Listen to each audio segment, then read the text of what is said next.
Voici une table fatiguée par le temps. Cette table a tout vécu. Repas chauds, épreuves, les jours difficiles. Cette table a beaucoup supporté et finalement fatiguée, marquée, chargée d'histoire et résultat, elle a perdu son éclat.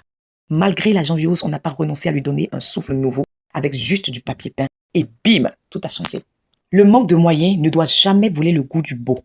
La décoration s'adapte à tous les budgets. Avec un simple papier peint accessible à presque rien, la table a changé complètement d'allure. Dans la suite de cette vidéo, je vous montre pas à pas comment j'ai transformé cette table dans les moindres détails. Mais avant, place au générique.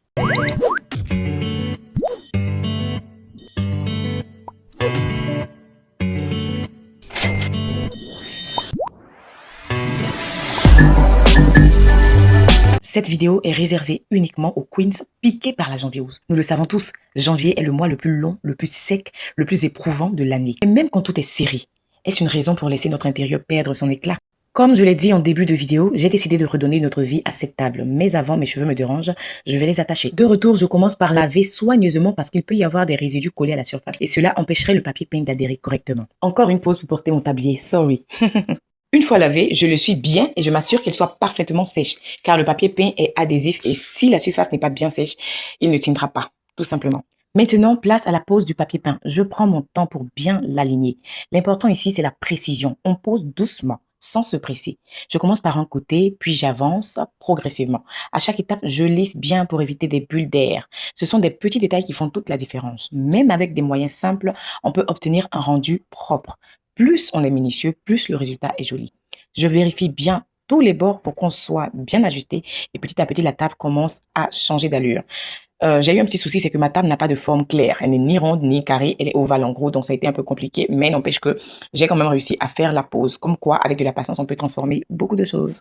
Après la pose du papier peint, le rendu était vraiment très beau, mais ce papier peint n'était pas imperméable. Concrètement, si de l'eau venait à se renverser sur la table, il risquait de s'abîmer avec le temps. Il existe bien sûr des papiers peints étanches, conçus pour résister à l'eau, mais celui-ci ne l'était pas. Et en plein mois de janvier, je ne suis pas allée en acheter un autre. J'ai simplement utilisé ce que j'avais déjà à la maison, le papier peint qui traînait dans mes affaires.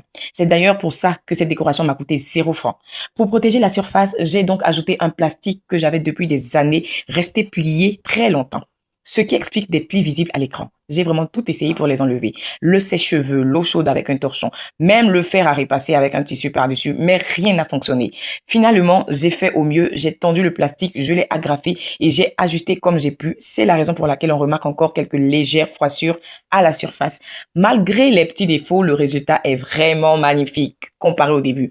C'est juste waouh, la table a complètement changé et la pièce est beaucoup plus lumineuse. En vrai, c'est juste magnifique. Ça a redonné vie et éclat à la pièce. Ça change toute l'ambiance, c'est beau. Alors, si tu as aimé ce moment déco, like, partage, abonne-toi et laisse un commentaire. Et je te dis bisous et à bientôt pour un autre numéro.